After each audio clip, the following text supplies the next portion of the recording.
अस्सलाम वालेकुम। Dear students, ये वीडियो कैफ 5 के स्प्रिंग 20 में आने वाले एग्जाम से रिलेटेड है। इस वीडियो में हम डिस्कस करेंगे पास्ट ट्रेंड को कि पास्ट पेपर्स में क्या क्या टेस्ट होता रहा है और अभी स्प्रिंग 21 में क्या एग्जामिन हो सकता है।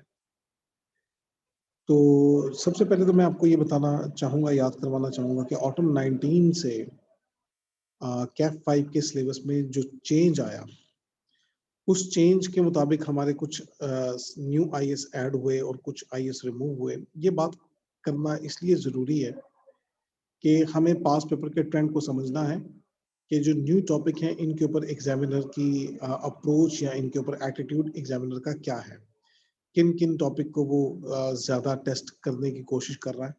तो हमें ऑटम 19 से ऑनवर्ड जो है वो ट्रेंड एक डिफरेंट नज़र आएगा। ऑटम 19 से पहले का ट्रेंड थोड़ा डिफरेंट है, लेकिन कुछ टॉपिक जो कॉमन है, जो ऑटम 19 से पहले भी थे, ऑटम 19 के बाद भी हैं, उनके ऊपर भी हम ट्रेंड के ऊपर देखेंगे कि वो किस तरह कंसिस्टेंट है या उसमें कुछ चेंज है। तो सबसे पहले हम अगर अपने सिलेबस के 3 ग्रेड्स को देखें, तो सबसे पहला ग्रेड जिसमें फाइनेंशियल स्टेटमेंट इंटरप्रिटेशन आती है 20 से 30 मार्क्स। फिर दूसरा ग्रेड इनकम एंड एक्सपेंडिचर, इसमें 3 टॉपिक है दूसरे ग्रेड में। Income and expenditure, incomplete record जिसको सिंगल एंट्री भी कहते हैं, और मैन्युफैक्चरिंग अकाउंट, इसके 25 टू 35 मार्क्स हैं। फिर अदर एरियाज ऑफ आईएफआरएस है जिसमें कंसेप्चुअल फ्रेमवर्क है, IS 16, IS 20, IS 23, IS 36, IS 40। ये चारों आईएस न्यू हैं। ये ऑटम 19 से पहले इनके क्वेश्चन हमें नजर नहीं आएंगे। आईएफआरएस 15 शुरू से है, लेकिन पहले कभी आईएस 18 होता था किसी दौर में, फिर ये आईएफआरएस 15 में कन्वर्ट हुआ। तो इसके 40 टू 50 मार्क्स है, यानी कि सबसे ज्यादा हमारा जो एग्जाम एरिया है वो इन आईएएस में से आता है। और मैं आपको ये भी याद करवा दूं कि हमारे जो सिलेबस हैं इसमें काफी सारे टॉपिक लेवल टेस्टिंग लेवल 1 के हैं और कुछ टॉपिक टेस्टिंग लेवल 2 के हैं। इत्तेफाक से जितने भी न्यू टॉपिक हैं ये टेस्टिंग लेवल 1 के हैं। टेस्टिंग लेवल 1 होने का मतलब ये है कि इनमें मैक्सिमम 8 मार्क्स का क्वेश्चन बनेगा, 8 मार्क्स से ज्यादा का क्वेश्चन नहीं बनेगा। हाँ, हम देखते हैं अभी पिछली रिसेंट अटेम्प्ट्स को तो 20 मार्क्स से भी हमें क्वेश्चन नजर आए हैं। एक ऐसा फुल फ्लेज क्वेश्चन जिसमें 20 मार्क्स हैं, लेकिन उसके अंदर 2 या 3 पार्ट्स हैं। आईएस 16 है, आईएस 23 है, आईएस 20 है, आईएस 40 है। इस तरह से 3 या 4 आईएस उसमें टेस्ट हो रहे हैं। तो ऐसी सूरत में अगेन ये आईकैप का वादा फिर भी पूरा है कि टेस्टिंग लेवल आईएएस का जो टेस्टिंग है वो 8 मार्क्स से ज्यादा की नहीं है। उसमें ये किया गया कि एक पैराग्राफ आईएएस 23 के रिलेटेड है, एक पार्ट उसका लाइक आईएएस 20 से रिलेटेड है, एक 20 से रिलेटेड है, एक 16 से रिलेटेड है। तो ये 3 या 4 मल्टीपल आईएएस एक ही क्वेश्चन के अंदर टेस्ट हो गए, लेकिन आईएएस वाइज मार्क्स देखेंगे तो 7-8 की रेंज में ही हमें मिलेंगे। तो इस तरह से ये इसकी टेस्टिंग होती रही है। चले अब आते हैं हम ग्रिड और टॉपिक वाइज कि किस किस टॉपिक में से क्या क्या कौन कौन सा टॉपिक कितने कितने मार्क्स का टेस्ट होता रहा है और हम स्प्रिंग 21 के हवाले से क्या प्रेडिक्ट कर सकते हैं। तो सबसे पहले हम अपने फाइनेंशियल स्टेटमेंट के टॉपिक को देखते हैं जिसमें 3 चीजें हैं, IS 1 final account, IS 7 cash flow and interpretation. IS 1 final account में स्प्रिंग 20 और ऑटम 20 में कोई क्वेश्चन नहीं आया। फाइनल अकाउंट में अब हमारे सिलेबस के अंदर सिर्फ और सिर्फ स्टेटमेंट ऑफ चेन इक्विटी है। स्टेटमेंट प्रॉफिट लॉस और statement of financial position IAS 1 के मुताबिक अब हमारे सिलेबस का पार्ट नहीं है। वो कैफ 1 के अंदर इंट्रोडक्शन टू अकाउंटिंग के अंदर टेस्ट हो जाता है। तो कैफ 5 के अंदर सिर्फ स्टेटमेंट चेन इक्विटी टेस्ट करने का वादा है, जो कि ऑटम 19 में तो आई, लेकिन स्प्रिंग 20 और ऑटम 20 में अनफॉर्चुनेटली ये क्वेश्चन नहीं पूछा गया। तो इस दफा ये हाईली एक्सपेक्टेड है स्प्रिंग 21 में कि स्टेटमेंट ऑफ चेन इक्विटी का क्वेश्चन पूछा जाएगा और मैक्सिमम मार्क्स वो 8 होंगे क्योंकि ये टेस्टिंग लेवल 1 है इसके ऊपर। तो ये 8 मार्क्स का स्टेटमेंट चेन इक्विटी ये पूछा जाने की तवक्को है इस स्प्रिंग 21 में। इसके बाद है दूसरा IS 7 कैश फ्लो। ये ICAP का मोस्ट फेवरेट टॉपिक है FR1 में। किसी दौर में ये FR2 में भी पूछा जाता था, तो इसलिए FR1 में इसकी इम्पोर्टेंस होती तो थी, लेकिन अल्टरनेट अटेम्प्ट में आता था। लेकिन अब कैश फ्लो पूरे सीए इंटर के अंदर सिर्फ और सिर्फ FR1 के अंदर पूछी जाती है। ना ये इंट्रो के अंदर है, ना ये FR2 के अंदर है। तो स्टेटमेंट ऑफ कैश फ्लो सिर्फ और सिर्फ FR1 में है और उसका टेस्टिंग लेवल 2 है। तो इसके पूछे जाने के चांसेस हमेशा हर अटेम्प्ट में रहेंगे। और खासतौर पे आप ऑटम 19 से ऑनवर्ड देखें तो कोई अटेम्प्ट ऐसी नहीं है जिसमें कैश फ्लो का क्वेश्चन ना आया। 3 अटेम्प्ट अभी गुजरी न्यू स्कीम के मुताबिक, न्यू सिलेबस के मुताबिक। तो न्यू सिलेबस के मुताबिक 3 अटेम्प्ट गुजरी, तीनों में कैश फ्लो आया और तीनों में कैश फ्लो हमें नजर आ रहा है। सिर्फ एक अटेम्प्ट स्प्रिंग 20 में छोटा क्वेश्चन है लाइक 8 मार्क्स का, लेकिन कैश फ्लो पूछा गया। तो इस दफा भी हम एक्सपेक्ट कर सकते हैं कि अराउंड 15 मार्क्स और इवन अबव इससे भी हो सकते हैं 15 to 20 की रेंज में हमें इसमें कैश फ्लो में एक क्वेश्चन नजर आएगा इंशाल्लाह। तो लेकिन अगेन इनडायरेक्ट मेथड ज्यादा पूछा जाता है, लेकिन डायरेक्ट मेथड जब पूछा जाता है तो स्टूडेंट को परेशानी जरूर होती है, क्योंकि वो उसकी ज्यादा प्रैक्टिस नहीं की होती। तो डायरेक्ट और इनडायरेक्ट दोनों की प्रैक्टिस आपको कर लेनी चाहिए। Third one is interpretation. Interpretation अगर मैं टोटल मार्क्स देखूं, इसमें से 30 मार्क्स का मैक्सिमम पेपर आना है। तो मैंने अभी जो आपको बताया है 15 और 8 23, यानी कि अभी भी इसके अंदर मार्जिन ये मौजूद है कि वो रेशियोज में पूछ सके। यानी कि कोई बड़ी बात नहीं है कि तीनों ही टॉपिक टेस्ट हो जाए। लाइक छोटी सी statement change equity 7 to 8 marks, 5 to 7 marks की रेशियोज भी टेस्ट हो सकती है और कैश फ्लो भी टेस्ट हो सकता है 15 की रेंज में। तो कोई बड़ी बात नहीं है कि रेशियोज भी टेस्ट हो जाए। तो हमें यहाँ पे सिलेक्टिव स्टडीज करने की कोई जरूरत नहीं है। रेशियो में मैं एक बात यहाँ पे ये जरूर करूंगा कि हम हमेशा कमेंट्स के अंदर देखते हैं और ये हमें पता चलता है कि बच्चे को रेशियो की कैलकुलेशन में कोई प्रॉब्लम नहीं है। मेजोरिटी स्टूडेंट मैक्सिमम मार्क्स ले लेते हैं रेशियोज की कैलकुलेशन के अंदर, इसके अंदर प्रॉब्लम नहीं आता। मसला आता है इंटरप्रिटेशन के अंदर। जब स्टूडेंट को इंटरप्रिटेशन का कहा जाता है तो वो जो कंसेप्ट उसके डेवलप हुए होते हैं, हो सकता है वो कंसेप्ट बिल्कुल ठीक हो, लेकिन उसको जब लिखते हैं तो वो उस तरह से कन्वे नहीं कर पाते अपने कंसेप्ट को। जो वो सोच रहे हैं वो लिख नहीं पाते, और जो लिखते हैं वो पढ़ने वाले को कुछ और ही समझ आ रहा होता है। तो इंटरप्रिटेशन हमारे स्टूडेंट्स की कुछ वीक होती है। इंटरप्रिटेशन के अंदर भी दो चीजें हैं। एक तो है लैंग्वेज का इस्तेमाल, कि हम अपनी बात वाकई उस तरह से कर पा रहे हैं जो हम कहना चाह रहे हैं। हो सकता है हम बिल्कुल ठीक सोच रहे हो पंजाबी में, उर्दू में, अपनी लैंग्वेज में, लेकिन हम जो लिख रहे हैं क्या वो वही लिख रहे हैं जो हम सोच रहे हैं, और क्या उसको भी यही समझ आएगी पढ़ने वाले को जो हम सोच रहे हैं। एक तो लैंग्वेज का इशू है। दूसरा एक वाकई इंटरप्रिटेशन का इशू है कि क्या वाकई आप ये समझते हैं कि अगर एक मिसाल के तौर पे ग्रॉस प्रॉफिट रेशो कम होने की वजह से नेट प्रॉफिट रेशो कम है, तो नेट प्रॉफिट रेशो कम होना हम इसको हमेशा नेगेटिवली कमेंट करेंगे? मतलब पास्ट में बिल्कुल ये क्वेश्चन टेस्ट हुआ हुआ है जो मैं बात कर रहा हूँ कि दो कंपनीज है, दोनों की जीपी रेशो कंपेयर की तो एक कंपनी लाइक ए है, इसकी जीपी रेशो कंपनी बी से बहुत कम है, लाइक 5% कम है, लेकिन कंपनी ए की नेट प्रॉफिट रेशो सिर्फ 2% कम है कंपनी बी से। तो इसको हमें देखना है। मैं एक बात ये कर रहा हूँ कि हमें ये समझना है कि क्या वाकई नेट प्रॉफिट रेशो के ऊपर हमें नेगेटिवली कमेंट करना है, क्या हमें इंटरप्रिटेशन आती भी है करनी। तो नेट प्रॉफिट रेशो को इस सिचुएशन में नेगेटिवली कमेंट करने की जरूरत नहीं है, क्योंकि वो जीपी रेशो का इफेक्ट नेट प्रॉफिट रेशो पे आ रहा है। नेट प्रॉफिट रेशो अगर ओनली 2% कम है, whereas GP is 5% below, तो हम इसको इस तरह पॉजिटिवली भी कमेंट कर सकते हैं कि इस कंपनी के एक्सपेंसेस कम है। अदरवाइज नेट प्रॉफिट रेशो भी 5% कम होती। तो जीपी 5% कम है तो नेट प्रॉफिट अगर 2% कम है तो इसका मतलब है there is something very positive in operating expenses. Operating expenses हमारे दूसरे बिजनेस से के मुकाबले में कम है।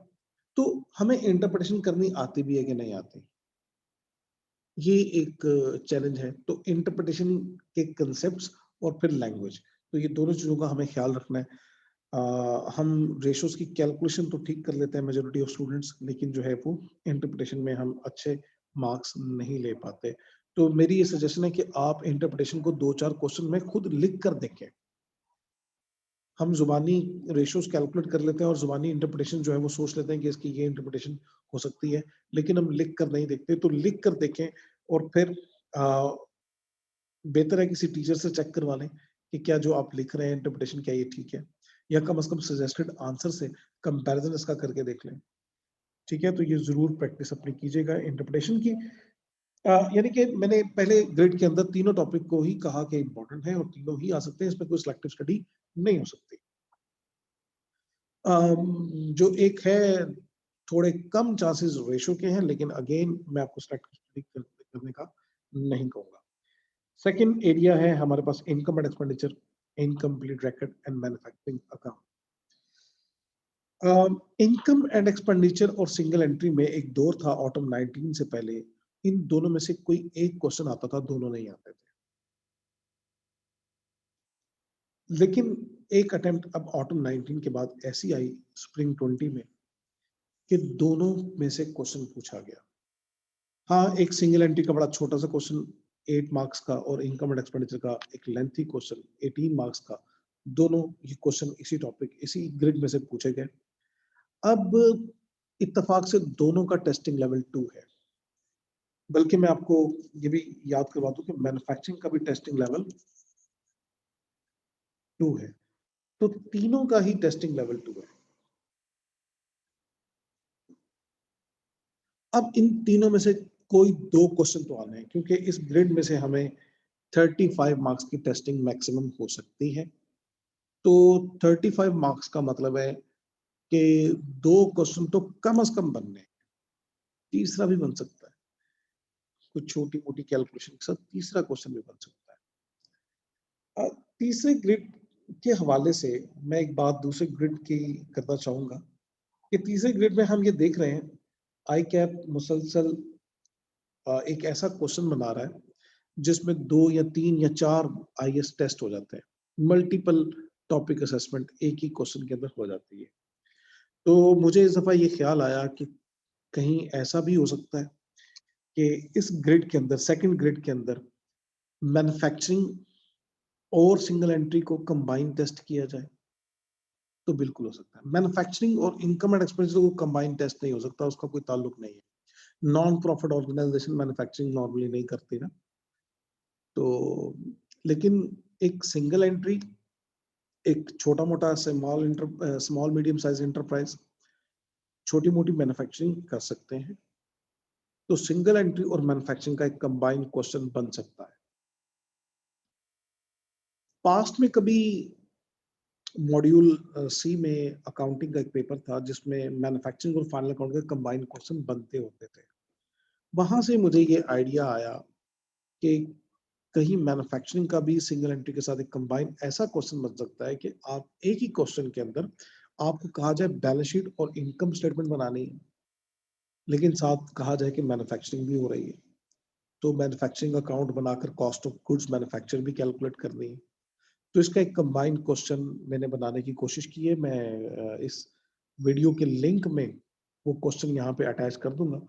तो वीडियो के साथ डिस्क्रिप्शन में आप उसके लिंक को क्लिक करेंगे तो आपको वो क्वेश्चन मिल जाएगा विद सॉल्यूशन। तो लेकिन सॉल्यूशन बाद में देखिएगा, पहले उस क्वेश्चन को ट्राई कीजिएगा।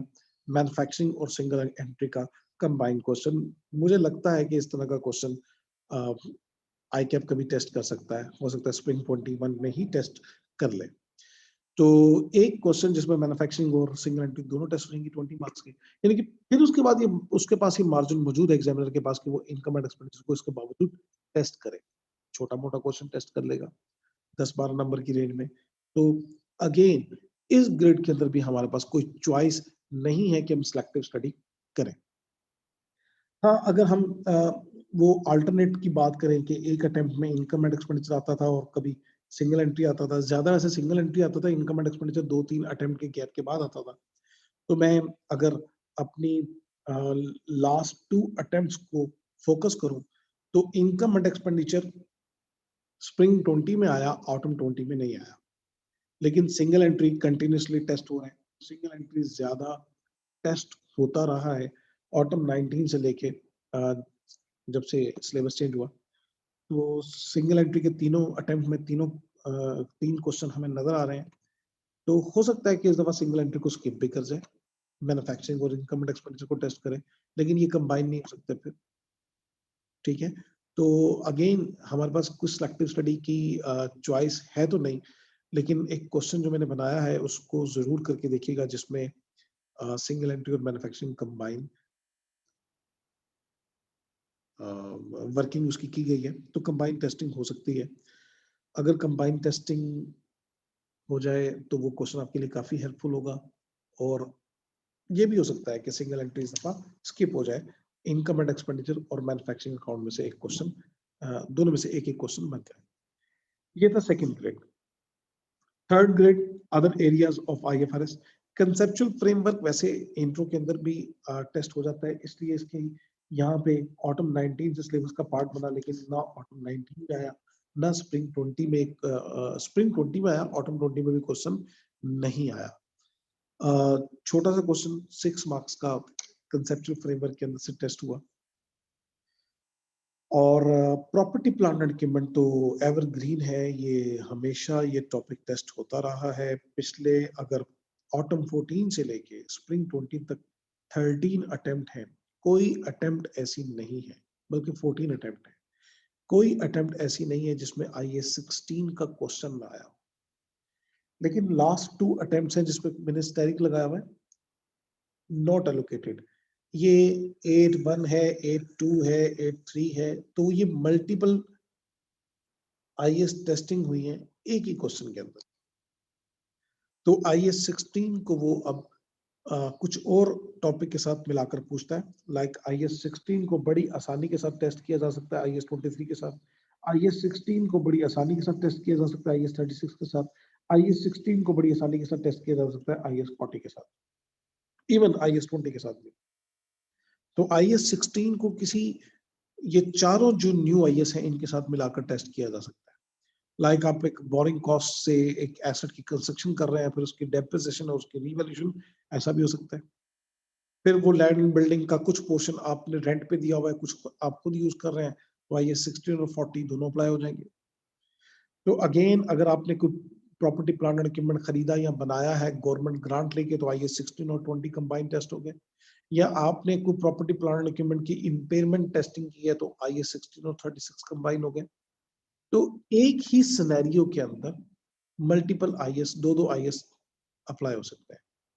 लेकिन जो स्प्रिंग 20 का क्वेश्चन था उसमें जो 3 सिनेरियोस थे वो वैसे इंडिपेंडेंट सिनेरियोस थे, part A, part B, part C, और तीनों पार्ट्स के अंदर अलग अलग IAS अप्लाई होना था। लेकिन एक सिनेरियो के अंदर भी दो तीन IAS अप्लाई हो सकते हैं। लाइक आप गवर्नमेंट ग्रांट से कोई एसेट लेते हैं और उसको आप रिकॉर्ड करते हैं, डेप्रिसिएट करते हैं, फिर उसको रीवैल्यू करते हैं, तो अगेन अब यहाँ पे 3 IAS अप्लाई हो सकते हैं एक ही सिनेरियो के ऊपर। एक सिनेरियो के ऊपर मल्टीपल IAS, वैसे इसके चांसेस थोड़े कम है, लेकिन हाँ बाय इन पार्ट्स जरूर हो सकता है कि आपको एक पार्ट IAS 16 का और एक 23 का और एक 36 का, तो इस तरह से मिलाकर एक लेंथी क्वेश्चन पूछा जाए। ये चारों IAS, बल्कि पांचों IAS 16 को मिलाकर, ये नॉन करंट एसेट्स के IAS है। नॉन करंट एसेट्स के IAS के ऊपर टेस्टिंग ना हो, ये हो नहीं सकता। तो नॉन करंट एसेट्स की प्रैक्टिस आपकी खूब होनी चाहिए, जिसमें से IAS 16 टेस्टिंग लेवल 2 का है, जिसमें लेंथी कैलकुलेशन हम एक्सपेक्ट कर सकते हैं। लेकिन बाकी चारों टॉपिक टेस्टिंग लेवल 1 के हैं, IAS 36 हो, 23 हो, 20 हो या 40 हो, ये चारों टेस्टिंग लेवल 1 के हैं। इनकी मैक्सिमम जो टेस्टिंग है वो 8 मार्क्स की हो सकती है।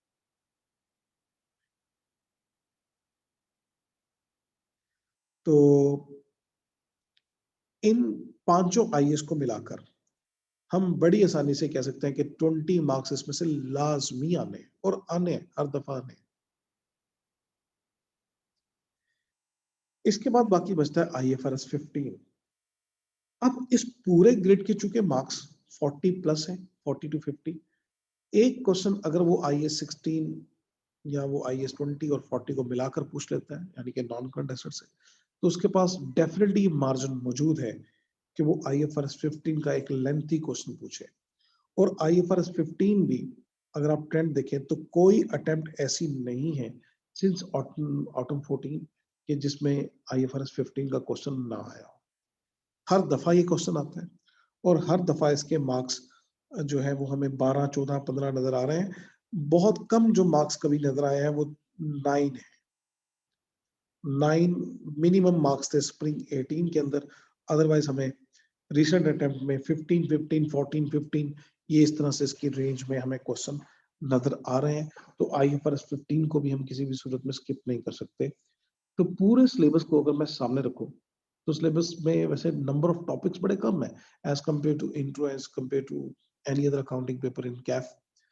तो इसके अंदर सिलेक्टिव स्टडी की हमारे पास गुंजाइश बहुत कम है, बहुत कम गुंजाइश है, ना होने के बराबर गुंजाइश है।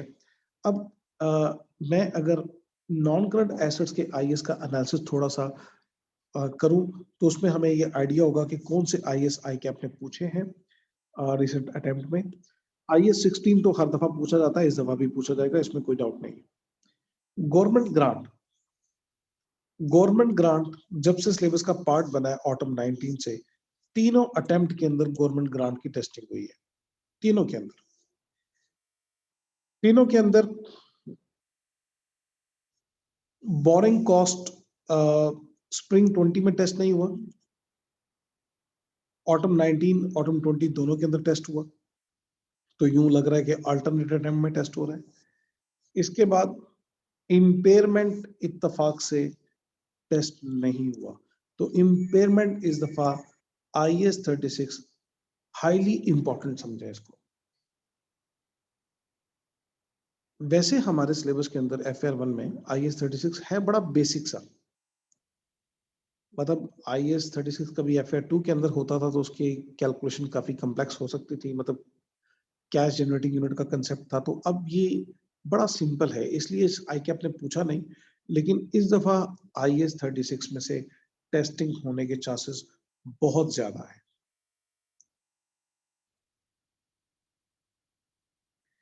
इसके बाद IAS 40 इन्वेस्टमेंट प्रॉपर्टी की बात करें, इन्वेस्टमेंट प्रॉपर्टी भी स्प्रिंग 20 में टेस्ट हुआ था, ना ऑटम 19 में हुआ, ना ऑटम 20 में हुआ। तो इसके चांसेस भी IAS 40 के इस दफा पूछे जाने के काफी ज्यादा है।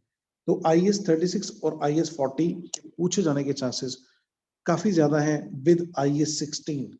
तो IAS 16, 36 एंड 40 इसके अंदर ये ज्यादा इंपॉर्टेंट है। IAS 20 और 23 की इंपॉर्टेंस थोड़ी कम लग रही है, लेकिन अगेन सिलेक्टिव स्टडी की गुंजाइश मौजूद नहीं है, ना ही इसका मशवरा दिया जा सकता है। तो इसके साथ ही मैं अपनी डिस्कशन को यहाँ पे कंप्लीट करता हूँ। Wish you all the best. जो टॉपिक मैंने इंपॉर्टेंट कहे हैं इनकी प्रैक्टिस जरूर कीजिएगा, इनकी ज्यादा प्रैक्टिस कीजिएगा। और जो क्वेश्चन मैंने आपको यहाँ पे जिसका जिक्र किया सिंगल एंट्री के साथ मैन्युफैक्चरिंग की, उसको भी प्रैक्टिस कीजिएगा। और रेशियोज में एक दफा फिर मशवरा दूंगा कि आप इंटरप्रिटेशन को खुद अपने हाथ से लिख कर देखें। Thank you very much and Allah Hafiz.